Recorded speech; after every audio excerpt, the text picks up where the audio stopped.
এই জায়গাটা ছেড়ে দিলেই তো পারো, তাহলে দেখবে সব গন্ডগোল বন্ধ হয়ে গেছে আর তোমার ছেলেও জেল থেকে বেরিয়ে এসেছে। ও, এতদিন পর বুঝতে পেরেছি গন্ডগোল আসলম শেষ করছে না, করাচ্ছে না আসলি।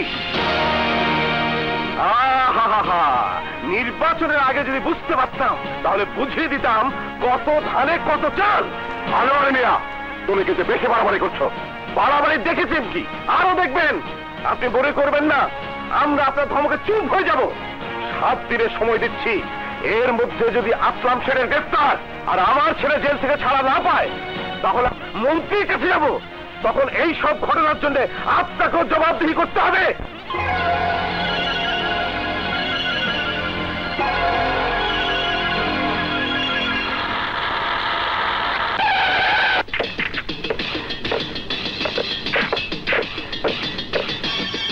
আসলাম শেখ, আসলাম শেখ, আরে ও আসলাম শেখ, এসো এমপি এসো। আজ যে দেখছি সাথে পুলিশ, ঘটনা কি? ঘটনা খুবই খারাপ। বাদশার বাবা মিছিল নিয়ে আমার বাড়িতে গিয়েছিল, আমাকে হুমকি দিয়ে বলেছে 7 দিনের মধ্যে তোমাকে গ্রেফতার, আর বাদশার মুক্তি না হলে সে আরো পড়ে যাবে। এমপি, ওরা ভুলে গেছে আগুন পানি আর আসলাম শেখের সাথে খেলতে নেই। আগুন পুড়িয়ে মারে, পানি ডুবিয়ে মারে, আর আসলাম শেখ যন্ত্রণা দিয়ে মারে। তা তো বুঝলাম, কিন্তু এখন কি করবে তাই বলো। উপরে পাঠিয়ে দেব, আমি ওকে এত উপরে পাঠিয়ে দেব যেখান থেকে আর কোনদিন সে নিচে নামতে পারবে না। কি বলছো তুমি? বাদশার বাবাকে খুন করলে তো এলাকার লোকজন আরো উত্তেজিত হয়ে উঠবে, তখন আমি এলাকায় থাকতে পারবো না। এক সময় দেখা যাবে এইসবের কারণে আমাকে আমার এমপি পদ হারাতে হবে। তাই এমপি, তোমাকে এমপি বানিয়ে থেকে আমি জনগণ তোমাকে ভোট দিয়ে এমপি বানায়নি। তোমার এমপি পদ কেড়ে নিলে আমি কেড়ে নেবো, জনগণ পারবে না। এই দেশের মানুষকে তুমি যতটুকু চেনো তার চেয়ে বেশি চিনি আমি। এরা যতটুকু আবেগপ্রবণ তার চেয়ে বেশি ভীতু। গাছের গোড়া কেটে দিলে পুরো গাছ যেমন মরে যায়, তেমনি আন্দোলনের সংগ্রামে যে নেতৃত্ব দেয় তাকে সরিয়ে দিলেই দেখবে আবেগপ্রবণ লোকগুলো এমনিতেই ভয় পালিয়ে গেছে। এই পুলিশ, বান্দা হাজির। এমপি সাহেবকে বড্ড টায়ার্ড দেখাচ্ছে, ওনার বিশ্রাম প্রয়োজন। তুমি ওনাকে বাসায় পৌঁছে দাও। যান। চলুন এমপি সাহেব, আসুন।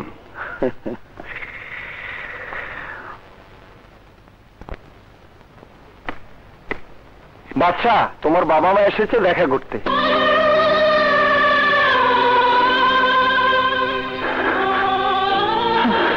মা,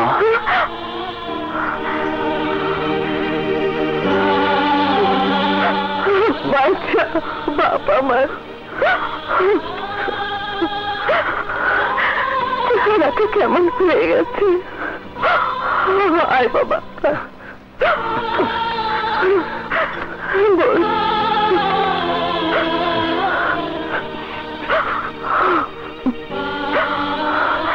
কতদিন তুই মায়ের হাতে রান্না খাসনি, আজ আমি তোকে নিজ হাতে খাওয়াবো। দাও।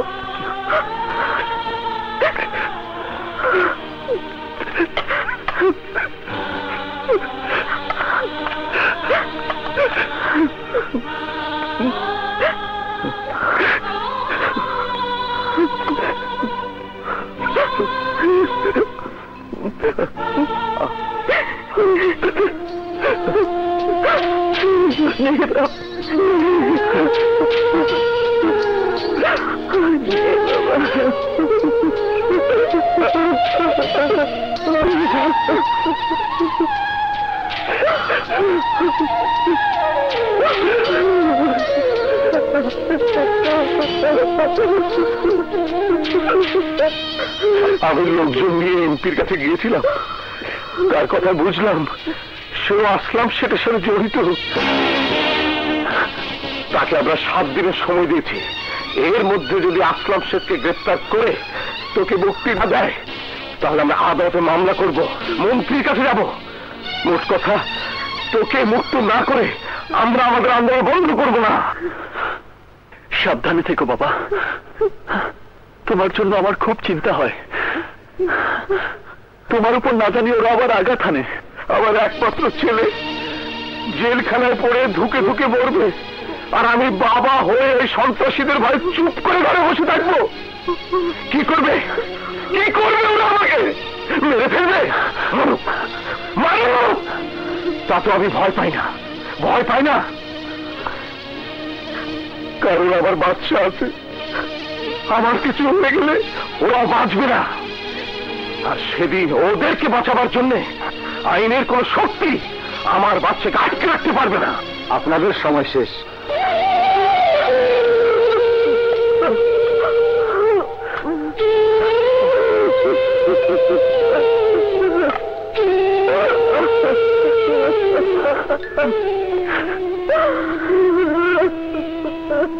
তুমি কেঁদো না মা, তুমি কেঁদো না। চলো বাচ্চা।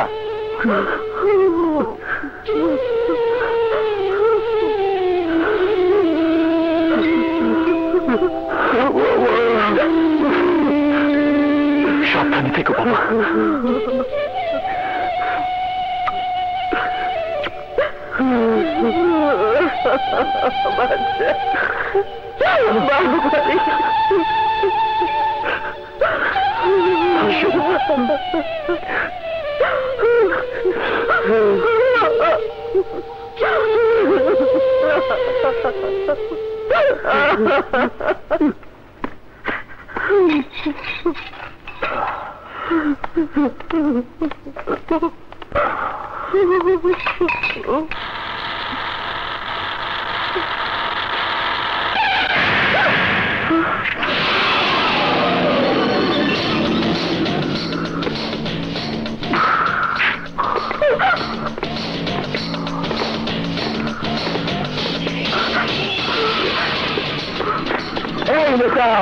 আগুন পানি আর আসলাম সেটের সাথে খেলতে নেই। আগুন পুড়িয়ে মারে, পানি ডুবিয়ে মারে, আর আসলাম সেট যন্ত্রণা দিয়ে মারে।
হয়েছে? চলো কি হলো, চলো।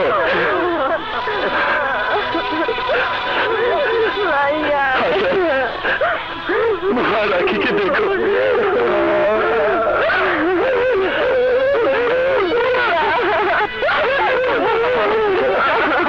ভাইয়া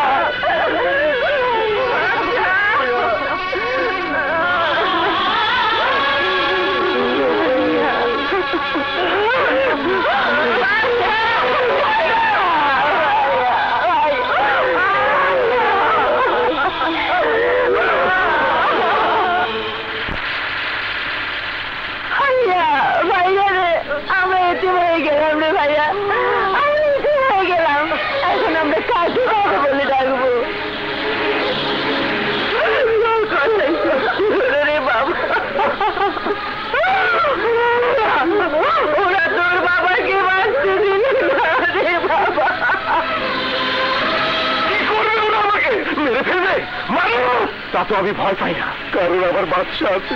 আমার কিছু হয়ে গেলে ওরা বাঁচবে না। সেদিন ওদেরকে বাঁচাবার জন্য আইনের কোন শক্তি আমাদের বাচ্চাকে আটকে রাখতে পারবে না।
জনগণ বলে পুলিশ সন্ত্রাসীদের লালন পালন করে। জনগণ এও বলে পুলিশ ইচ্ছে করলে একদিনের মধ্যে সমস্ত সন্ত্রাসীদের ধরে দেশটাকে সন্ত্রাস মুক্ত করতে পারে। কথাটা সত্য। এদেশে আমার মতো পুলিশ যতদিন থাকবে ততদিন তোর মতো সন্ত্রাসী জেল থেকে জীবিত বের হতে পারবে না। বের হবে তো লাশ।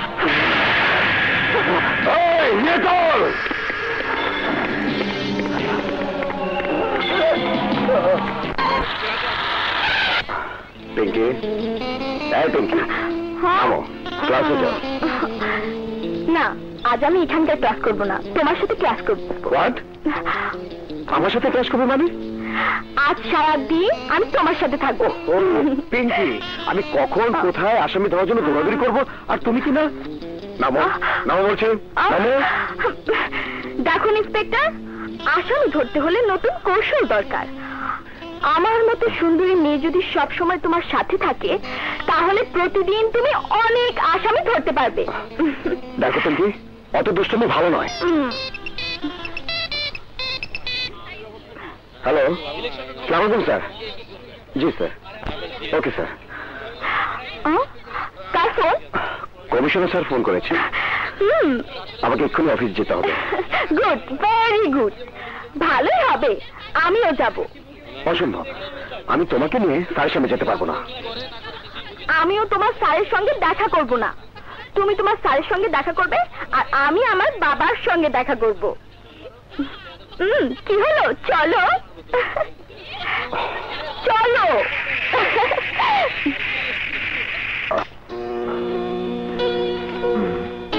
এসো সম্রাট, এসো, বসো। Thank you sir. কি ব্যাপার পিঙ্কি, তুই ভার্সিটি যাসনি? দেখো না দাদি, ভার্সিটি যাওয়ার জন্য বের হয়েছি, রাস্তায় তোমার এই ইন্সপেক্টর সাহেবের সাথে দেখা হয়ে গেল। অমনি উনি আমাকে জোর করে গাড়িতে তুলে সোজা তোমার কাছে নিয়ে এলো। পিঙ্কি তুমি? Bad, very bad. বিশ্বাস করুন স্যার, আমি তোমাকে নয় পিঙ্কিকে বলেছি। এখনো ওর মিথ্যে কথা বলার অভ্যাসটা গেল না। দাদি প্লিজ। হ্যাঁ শোনো, যে জন্য তোমাকে ডেকেছি, গতকালকে পত্রিকায় আসলাম শেঠের নিউজটা নিশ্চয়ই পড়েছো? জি স্যার। আসলাম শেঠ অনেকদিন ধরেই ওই এলাকায় বিভিন্ন ধরনের অপকর্ম করেই যাচ্ছে। এলাকার লোকজন ওর অত্যাচারে অতিষ্ঠ, কিন্তু মুখ ফুটে কেউ প্রতিবাদ করার সাহস পাচ্ছে না। কারণ আমাদের প্রশাসনের কিছু অসৎ অফিসার এবং বড় বড় হোমরা চোমরারা ওর সঙ্গে জড়িত। এর জন্য আমাদের পুলিশের অনেক বদনাম হচ্ছে। আসলাম শেঠকে সাহায্য করার জন্য প্রয়োজন একজন সৎ এবং সাহসী পুলিশ অফিসার। তাই ঊর্ধ্বতন কর্তৃপক্ষ তোমাকে সিলেক্ট করেছে। এই নাও তোমার transfer letter. Thank you sir. আমার বিশ্বাস তুমি আমাদের ডিপার্টমেন্টের হারিয়ে যাওয়া গৌরবটুকু ফিরিয়ে দেবে। আপনি দোয়া করবেন স্যার, আপনার দোয়াই আমার শক্তি। Best of luck. এসো এমপি, এসো, বসো, মাল খাও। তা তোমার টেন্ডারের খবর কি? খবর ভালো না। কেন, আবার কি হয়েছে? চেয়েছিলাম কাজটা আমি একা করবো, এরকম ম্যানেজ করেছি, কিন্তু ওই শালা করিম বক্স, ওকে কোনোভাবেই রাজি করাতে পারলাম না। সে টেন্ডার জমা দেবেই। এখন তুমি বলো ওই শালাকে কি করা উচিত?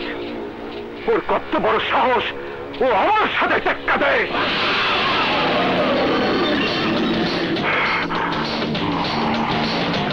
কাজটা গেল কত টাকা? প্রায় 10 কোটি টাকা। কাজটা করলে তোমার কত টাকা লাভ হবে? লাভ তেমন একটা মানে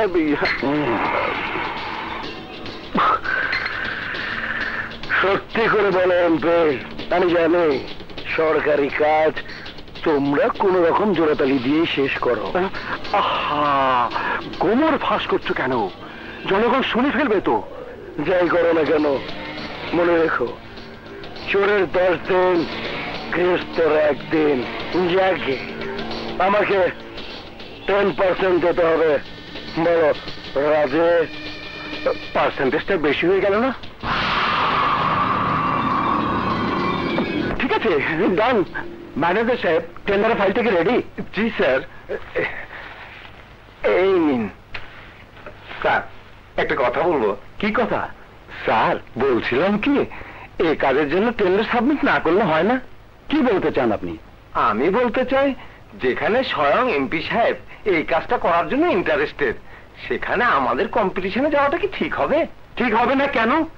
সরকার কাজের জন্য টেন্ডার কল করেছে, যাদের যোগ্যতা আছে তারা সবাই সাবমিট করবে। বাধা দেওয়ার অধিকার কারণেই, ক্ষমতা আছে বলেই এমপি যখন যা খুশি তাই করবে। আমি তা মানবো না, আমি টেন্ডার সাবমিট করবই। আমাকে ভুল বুঝবেন না স্যার, আমি বলতে চাচ্ছি এমপির সাথে আসলাম সেটা জড়িত, যদি কোনো বিপদ হয়। আমি ভয় পাই না, যে কোনো পরিস্থিতি মোকাবেলা করার জন্য আমি প্রস্তুত।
আগুন পানি আর আসলাম শেখের সাথে খেলতে নেই।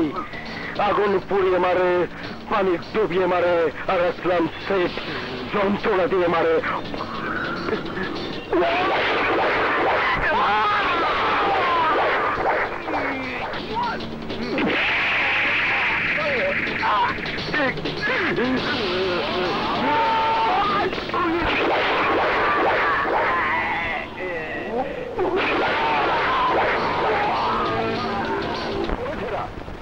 এরা কুখ্যাত সন্ত্রাসী আসলাম শেরের লোক, এদেরকে লকআপে ঢোকান। আপনি কে?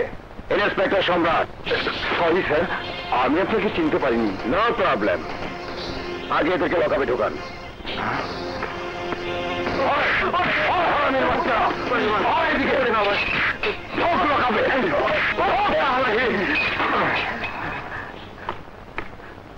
স্যার, সাব ইন্সপেক্টর সাহেব, আমাকে আসলাম শেখের ফাইলটা দিন। সরি স্যার, আসলাম শেখের নামে তো থানায় কোনো মামলা নেই। কি বলছেন আপনি?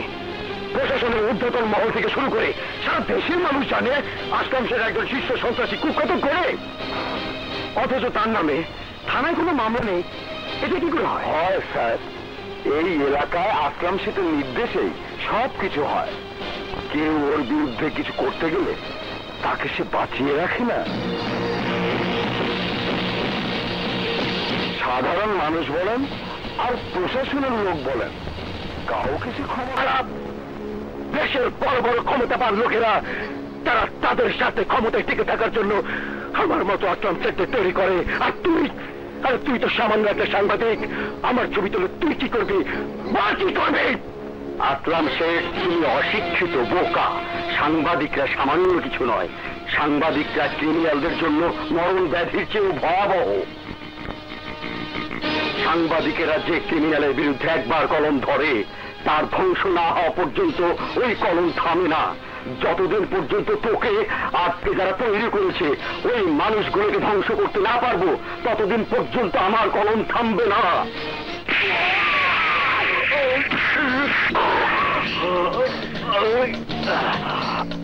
আগুনে পানি আর চঞ্চলের সাথে চলতে নেই। আগুন পুড়িয়ে মারে, পানি ডুবিয়ে মারে,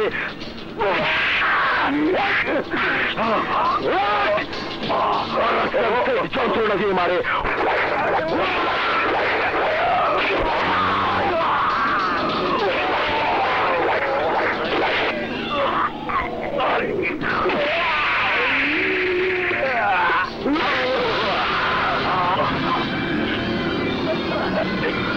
ইন্সপেক্টর সাহেব, ওই আসলাম শেখের বিরুদ্ধে কেউ কোনোদিন মামলা করার সাহস পায়নি। আজ আমি মরে যাবার আগে আপনার কাছে আমার একটা আর্জি, আমার মৃত্যুর জন্য ওই আসলাম শেখ দায়ী, ওকে আপনি ছাড়বেন না। আমাকে খুন করার দায়ে ওর ফাঁসি হবে এই বিশ্বাসটুকু নিয়ে আমি দুনিয়া ছেড়ে চলে যাচ্ছি।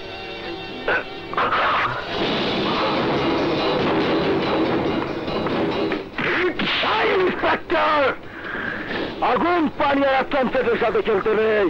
আগুন পুড়িয়ে মারে, পানি ডুবিয়ে মারে, আর আসলাম শেখ যন্ত্রণা দিয়ে মারে।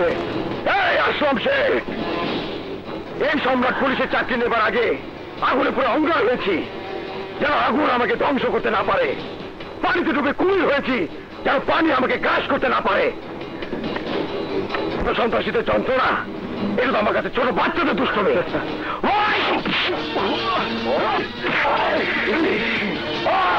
কেউ হবে না, কেউ হবে না।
স্যার।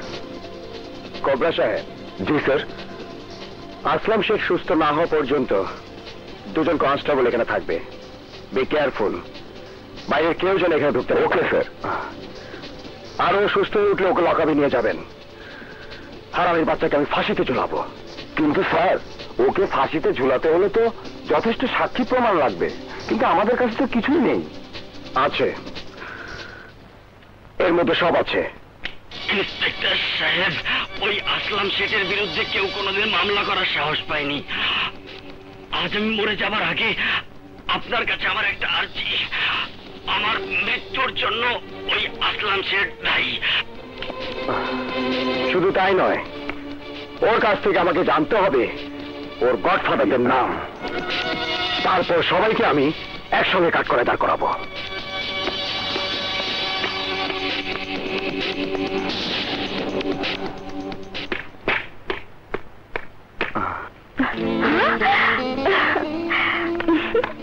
আরে তুই কি কখন এলে?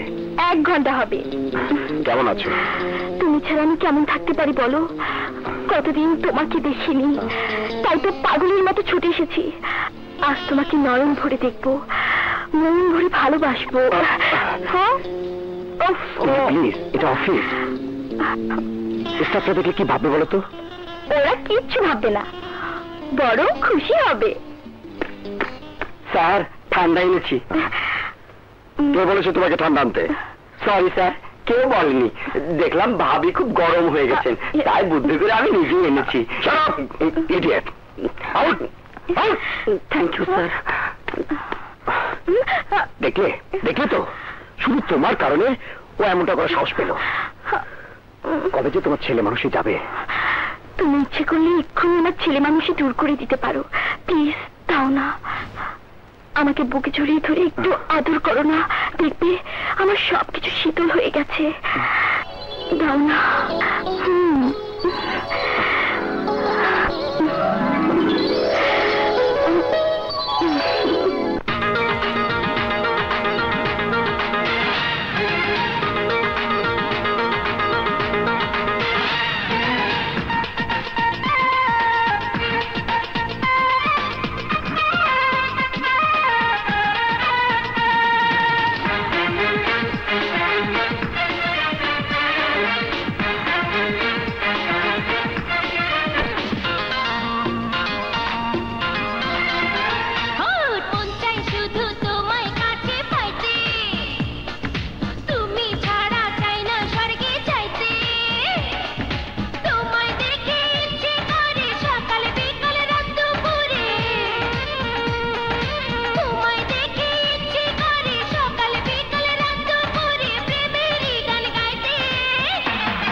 ভালোবাসায় সুখের আশায় তুমি আর আমি থাকবো দুজন বাসবো ভালো করবো পাগলামি প্রেম হলো যে বড় দামি, পাগলামি যে করবো আমি, চাই না দূরে যাইতে। হে মন চাই শুধু তোমায় কাছে পাইতে, তুমি ছাড়া চাই না স্বর্গে যাইতে। তোমায় দেখে ইচ্ছে করে সকাল বিকেল রাত দুপুরে, তোমায় দেখে ইচ্ছে করে সকাল বিকেল রাত দুপুরে প্রেমেরই গান গাইতে।